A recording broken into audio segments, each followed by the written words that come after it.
hamingju með frábæran árangur í vetur. Takk fyrir það. Það eiginlega ekki hægt að biðja það betra. Nei, þetta er eiginlega fullkomið tímabil að ljúka þessu svona. Já. Og auðvitað innst inni hugsaði maður þetta er möguleiki þegar við byrjuðum, en það er ekkert sjálfgefið.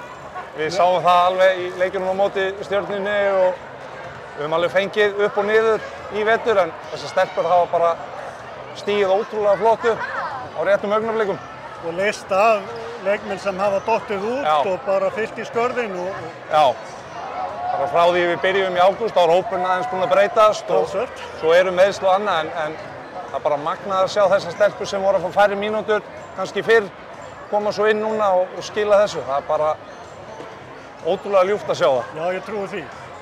Og þið bara, já það er ekki hægt að segja annað, þið eru langbesta liðið í íslensku kvennabolta núna. Já, í dag, já. Í dag. Þetta tímabil var okkar. Algjörlega. Já, en það var ekkert sjálfgefið, eins og ég segi. Það þurfti virkilega að hafa fyrir hlutunum.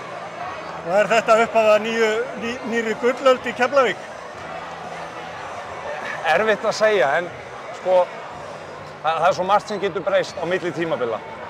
En eins og þetta lið, við bara hugsuðum þegar við komum út úr deildakeppninni. Við vorum búin að vera með ótrúlega fá töp, held ég 3 töp eftir deildakeppnina. Þá vissuðum við náttúrulega, við vorum með sterkan hóp. Það fór aðeins, þegar við settum okkur markmið í byrjun, við fórum aðeins yfir þau markmið þegar við kláruðum deildakeppnina. Þannig að, já. En ofmetnuðu samt ekki þegar þið komið í úrslitakeppnina? Nei, alls ekki, sko. Eins og ég sagði fyrr, við þurftum virkilega að hafa fyrir hlutunum og ég meina, þetta Njarðvíkurlið, það var ekkert sjálfgefið að vinna þér. Það tók 2-falda framlengingu í fyrsta leik. Já.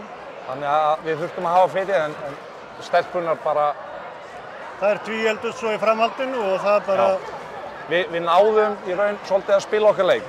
Við viljum aðeins auka tempóið, við viljum hlaupa, stífa vörn, tengja saman, stoppin í vörninni og ná hraðahlaupi hinum megin. Það gekk ótrúlega vel í dag og þannig að, já. Og leik nr. 2 líka, þeir bara... Já, í raun og veru, svolítið í þeim leik sko, líka. Þá náðum við að tengja saman þessi stopp og vera með hraðan bolta sem okkur hendar vel. Við erum alltaf, eftir að missa Birnu út, eitt besta leikmannin okkar í vetur, þá þurftum við aðeins aðlagast. Stelpunar voru ótrúlega snöggar að gera það. Við fórum bara í minna line-up og svo hlupum við aðeins hraðar. Ég sjálfur einmitt þegar Birna datt út, þá hugsaði maður, núna verður þetta erfið úrslita viðureign. En?